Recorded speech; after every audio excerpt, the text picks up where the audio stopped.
We don't have a magic 8-ball or tarot cards, and even though we do have sports director Jared Smalley, he can't entirely predict the Ohio State-Michigan game. But that doesn't mean we couldn't find someone who can. Now let's go inside and see what our future holds. Since 2008, astrologer Jennifer Lopez has been predicting the Super Bowl. I think I've probably been correct about every year. So we knew she was the perfect person to sit down with to predict our rivalry game. As the Buckeyes prepare to dominate that team up north, we know we don't need a psychic to tell us that, but just play along for the fun of it.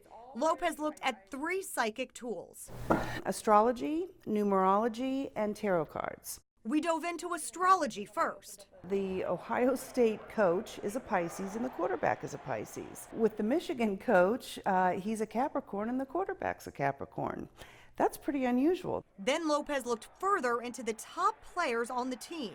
J.K. Dobbins is a Sagittarius. Sagittarians have the best luck this year. Okay, so we nailed the astrology portion. As for the numerology portion of the reading, Lopez looked at the jersey numbers for big players such as Chase Young. He's number 2. J.K. Dobbins is number 2. We're going into a number 2 year, 2020. And so both of those guys, numerology-wise, should have pretty good luck. However, there is another aspect of the numerology portion, but we won't bore you with that part. If you have a friend or frenemy who actually likes that team up north, head to our website, NBC4i.com.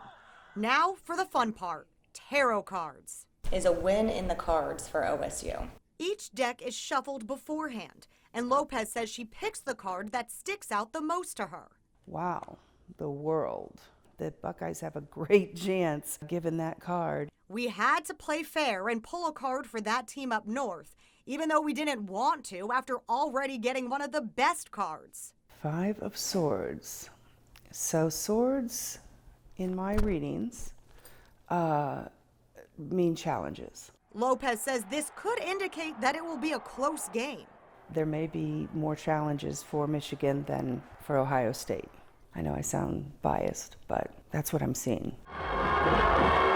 As for the final score, Lopez didn't want to throw any numbers out there, but the World card has a 21 on it, and the Swords card has a 5 on it. So those numbers are probably significant in some way, too. So whether you're a believer in this kind of stuff or just think it's taboo, the numbers will tell on Saturday. I always tell my clients, take it with the grain of salt on which I'm offering it. You know, it's just for fun. But it ends up being pretty legit sometimes. Local for you in New Albany, Daniela Vitable, NBC4. Of the